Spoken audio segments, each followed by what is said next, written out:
You're listening to The Conversation. 8 times a year, the governors of the US Federal Reserve Bank gather in Washington, D.C. for 2 days of meetings. They're there to cast a vote, raise interest rates, lower them, or do nothing. Their decision is watched closely around the world. Presidents appoint these governors, but then presidents traditionally leave them to it.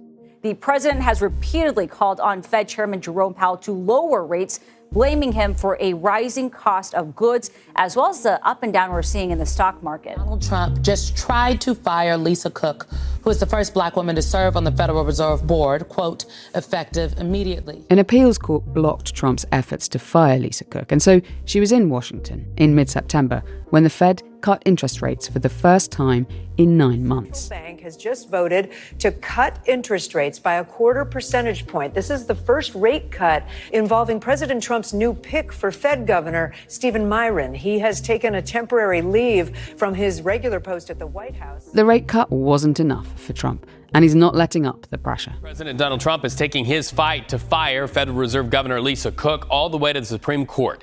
He's asking the High Court to clear the way to remove her from the board entirely, which would change the face and the voting makeup of that board. It's set to be a showdown on the independence of the Fed and on the reach of presidential power.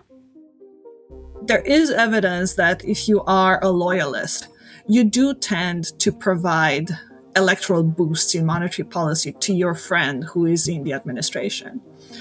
And Arthur Burns was a loyalist. Arthur Burns was a friend of Nixon. That's political economist Christina Bordea.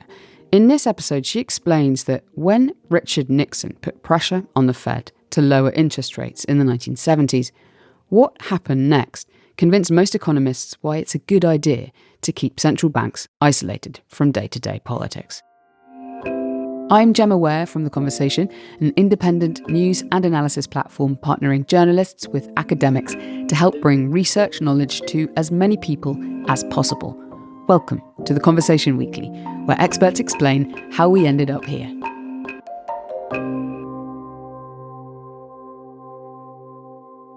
Christina Bordea, you are a professor of comparative politics and international relations at Michigan State University in the US. You've recently published research on how different governments around the world treat the independence of their central banks, a very topical thing to be researching. And you've also been following events in the US very closely.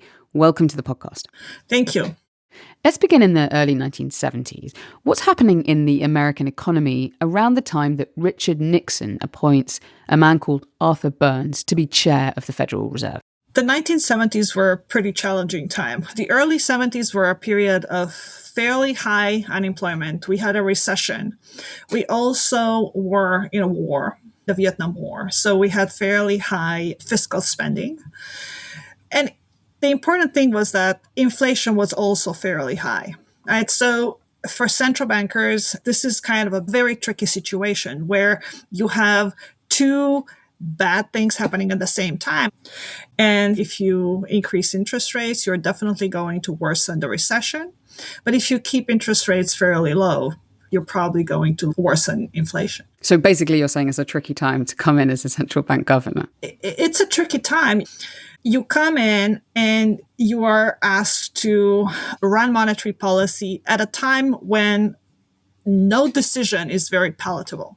You know, you're also following in the footsteps of a legendary central banker, William McChesney Martin, who served under 5 presidents. And he was legendary because he managed to run a Fed that stayed away from day-to-day politics, looked at the data, and tried to do their best to manage the economy. So who was Arthur Burns, and what was Nixon expecting from him as chair of the Fed? Arthur Burns was a very respected economist when he was appointed. He was a professor then at Rutgers and Columbia, but he was also fairly steeped in Republican politics. He had served in the Eisenhower administration. And, you know, by all accounts, he was friendly with Nixon. In fact, he was an economic counselor for the future president. But there is evidence that if you are a partisan, if you are a loyalist, you do tend to provide electoral boosts in monetary policy to your friend who is in the administration.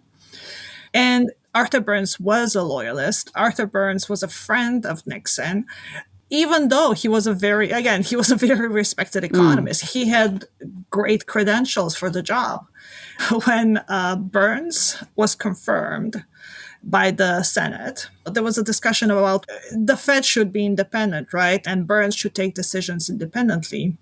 But Nixon very clearly stated that, yes, as long as they're what I want.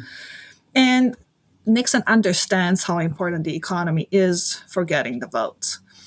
Very practically, you lower interest rates, you are going to get a very fast effect, very clear effect on the availability of credit. Therefore, you will very likely get a temporary boost in employment.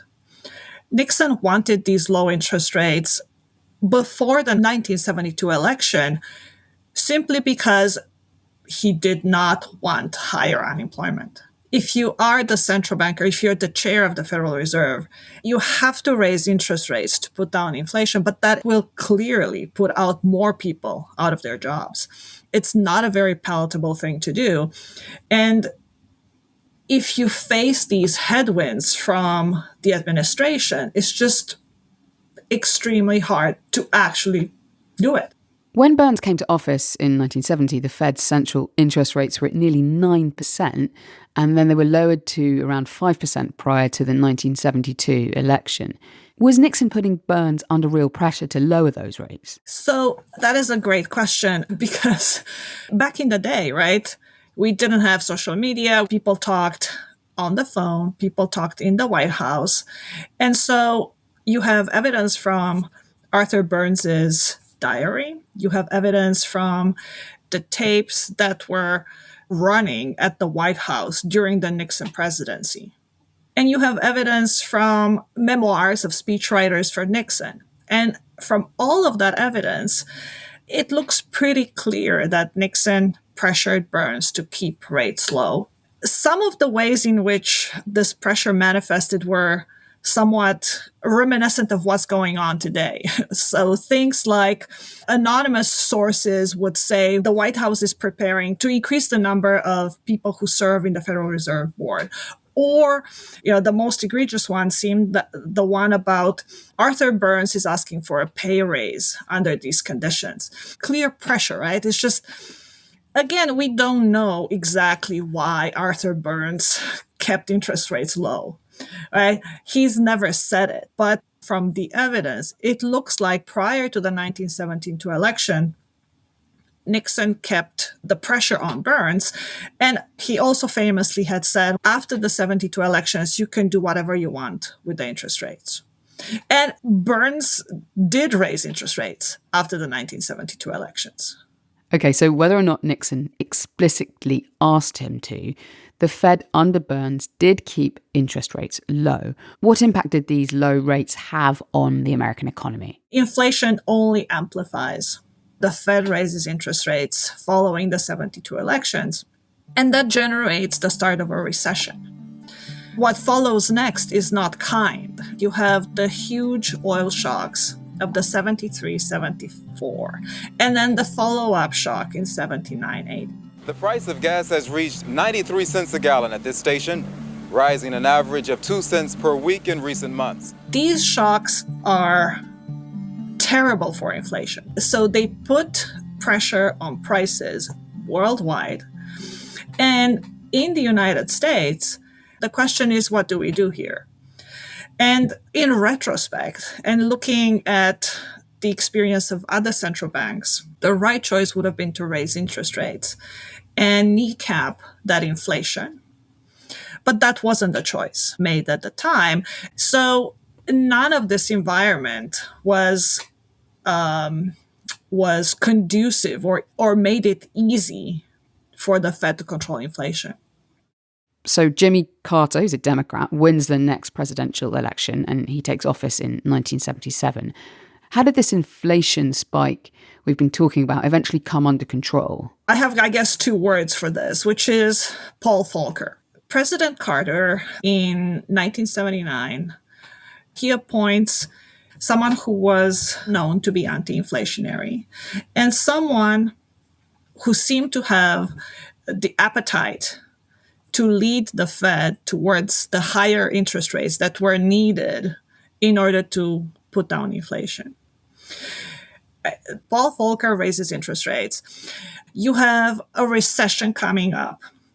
Carter loses the presidential election in 1979, and Reagan is inaugurated. Right? This policy of high interest rates continues under Reagan. I'm not going to say that this was easy. In fact, there were numerous rough talks between Paul Volcker and Ronald Reagan's administration. My fellow Americans, I'd like to take a few minutes of your time to talk about some of the problems we face in this blessed land of ours and what I feel we should do about them.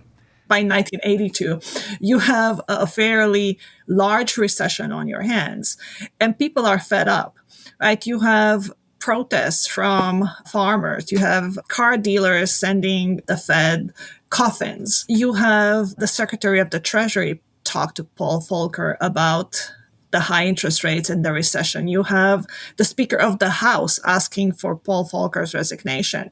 Right? So things were very testy. Luckily for Volcker, by the summer of 1982, inflation is starting to come down. And at the same time, the recession is also easing up a little bit. Right, so you start to see the fruits of this policy that was put in place, these high and variable interest rates that finally are starting to put down inflation. And as you say, high inflation wasn't unique to the US at this point. How were other central banks elsewhere in the world reacting to the oil price shocks? Across the Atlantic, in Germany, you had a different type of central bank. And the German Bundesbank was highly independent at the time of the 70s, right? The decade of the oil shocks, the decade of high inflation. And in Germany, the Bundesbank had the complete opposite type of policy when you look at Arthur Burns' Fed. Right? So the Bundesbank really put its mandate of price stability front and center and raised interest rates as a way to tackle the inflation coming out of the oil shocks, and then turn out to be the right policy for the moment. Right? It allowed Germany to lower inflation and to offer a recipe for how ensuring that inflation stays low is the right policy. No laws were actually changed after all this in terms of the way the Federal Reserve in the US is governed. But did these events you've just described, this decade of political pressure on the Fed and what happened to inflation, did it in some way influence the economic orthodoxy, and did it make the case for the independence of central banks? It clearly made the case for independence. The origins of the central banks are as fiscal agent for the state. Historically speaking, you got central banks because the state needed to fight wars and it needed to finance these wars. And taxation was not always available, so you had to go into debt. The tricky thing is, how are you going to run monetary policy?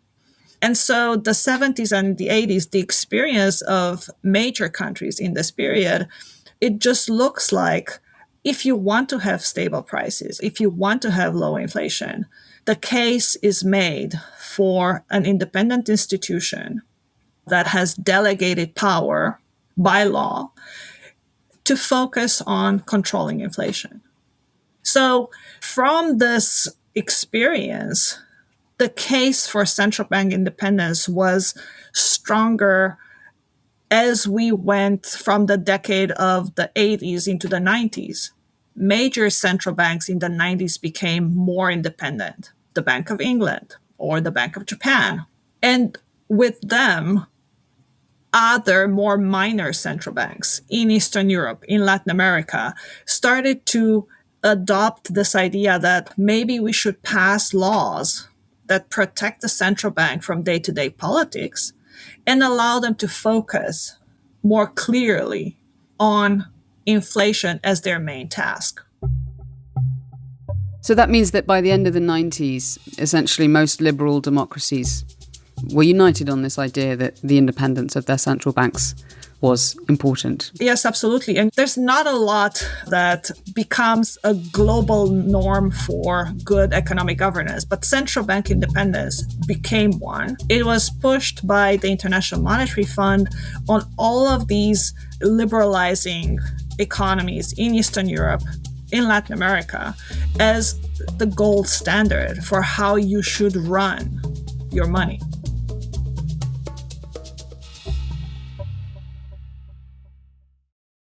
Do whales sneeze?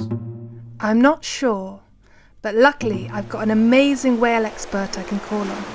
We essentially go out onto a boat, we go out to the sea, we look for whales, we see a whale breathing. Who will take us through her experiments. And then as the whale takes a breath, the drone is flown through the snot and will deliberately collect as much snot as possible. And let us know the answer. How does that sound, Guy? That would be fun. Join us on The Conversation's Curious Kids, wherever you get your podcasts. Welcome back. Christina, there are clearly some people, including President Donald Trump and some of those close to him, who now challenge this long-held economic position around the independence of central banks. Why is this happening now? So let me just make it very clear that central bank independence doesn't mean that the central bank is not steeped in politics. Independence just simply means that the central bank is allowed to operate a little bit at an arm's length from the government, that it is not responding to day-to-day politics, not responding to electoral cycles, and to the demands of politicians. But the central bank is clearly important to the politics of the moment. Why? Because it's still controlling this very potent instrument that at any time can generate a little bit more growth. So demands for interest rate cuts or perhaps attacks on central banks are not completely new. It makes sense for politicians to ask for low interest rates. It just makes sense. Mm-hmm. But, there's a difference between what's happening in the moment, right? Because globally, we see a generation of populist leaders being elected. And for populists, institutions that are run by technocratic elites are not something that they like, right? They prefer to speak directly to the people. The fact that you see attacks on the US Federal Reserve, which is an institution, right, governed by laws with delegated authority from Congress, is perhaps not a surprise given this populist wave and this idea that institutions and elites are something that are not good for the people. As well as these populist political movements, is there also a strain of thought by some economists that the Fed is too focused on inflation, or that inflation can be brought down in some other way? Is that part of the background to what's going on here? Debates around whether the Fed should be focused more on employment or more on inflation. These debates exist and have existed, and they're very legitimate. It is very difficult to time it exactly right when to raise interest rates or when to lower them. It's an art more than anything. When central bankers achieve a soft landing, it's super hard to do. That means you have exactly figured out where you are in the economic cycle and you made no mistakes. Now, there are arguments out there that the Federal Reserve is first and foremost looking for the interests of the financial sector, and that in that it is too inflation focused. And that to a certain degree may be true. For example, right, in the latest bout of inflation that we had here in this country, in the United States, the Federal Reserve, if anything, was too late to raise interest rates, right? Was in some sense very concerned about recovery from the COVID pandemic and did not want to risk that recovery by raising interest rates prematurely. So they waited. And by waiting, very likely they allowed more inflation that they thought desirable. It's very legitimate to ask questions about what the Fed should prioritize. it's not that these discussions should not happen. They should. And I think the Fed itself realizes that its legitimacy rests on them getting it right and being open to these discussions. What central bank independence really means is the idea that no politician can tell the Fed what the data looks like, how they should interpret the data, or when is it optimal to raise or lower interest rates. Or put pressure on individuals within it. That's right. Inflation is troubling countries around the world. It's not just something happening in the US right now. Are other central banks coming under similar pressure from politicians? And you've been researching this. What's your research showing? In my research and in the research of my co-authors, we have tried to measure central bank independence, and the way we measured it is by looking at the laws governing the relationship between the government and the central bank. And like I described, independence was ascendant in the 90s. And by 2000, there were still countries that were considering increasing the independence granted to their central banks, but you could also see reversals. Inflation was actually under control. So you could think, okay, maybe this is not a problem that we want to solve. So maybe we want to reverse the independence granted to this institution. Also, in response to the financial crisis, central banks were questioned. The financial crisis, some have described it as a major failure of central banks. The failure to see it, the failure to be proactive, the failure to understand what was coming. And so retrenchment of independence is also coming out of that failure. So there are numerous countries where you can pinpoint very specifically what is going on. So if you take a country like Hungary, for example, in Hungary, you see very clear things like packing the board of the central bank, restricting how much information the central bank can disclose, asking the central bank to submit its agenda to the government. Right? All of these things restrict the independence of the central bank. The governor of Turkey's central bank, Murat Çetinci, has been fired and replaced by his deputy. The move was ordered by Turkish President Recep Tayyip Erdogan, but no official reason. In Turkey, in the last 10 years, President Erdogan has fired numerous central bankers. Why? Because Erdogan is asking for low interest rates. And some of these central bankers, in the context of high inflation in Turkey, have said that's not the optimal policy. Similar, in Argentina, you see numerous firings of central bankers and politicians asking the central bank to bankroll the government.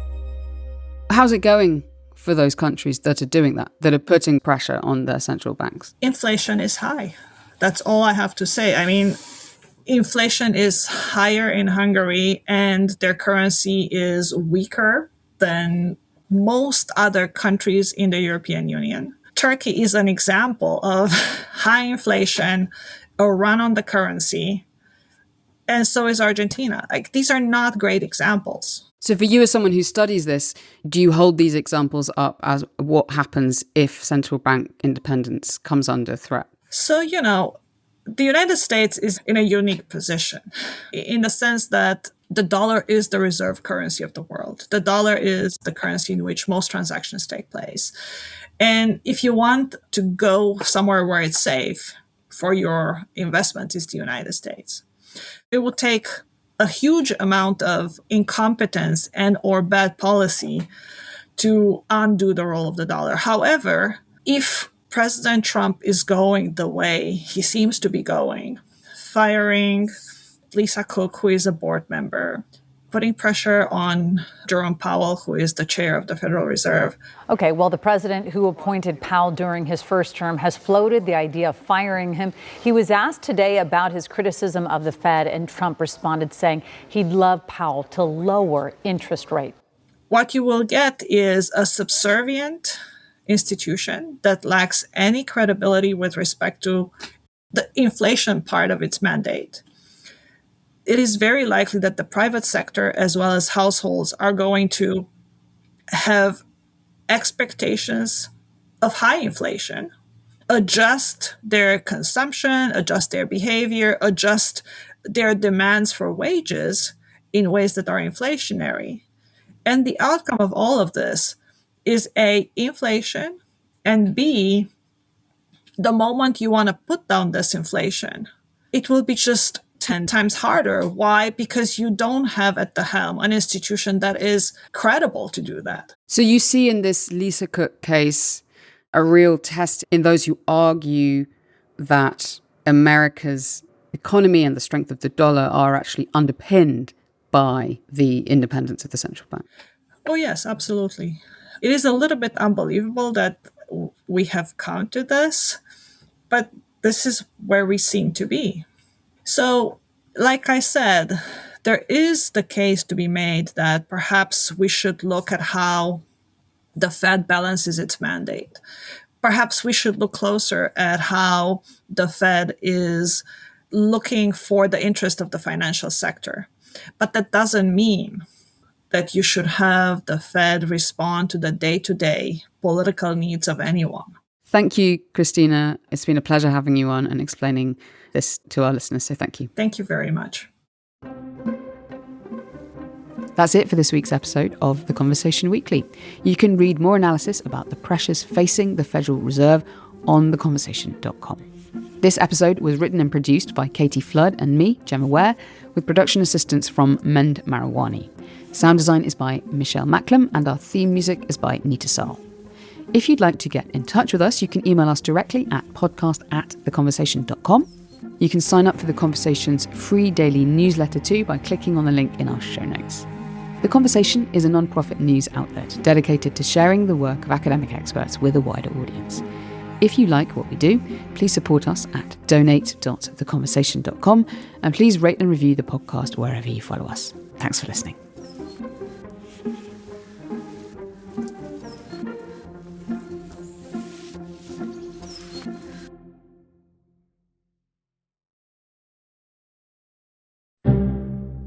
Every week, Michelle Grattan offers you a ringside seat to the latest in Australian politics with interviews and insights from political insiders.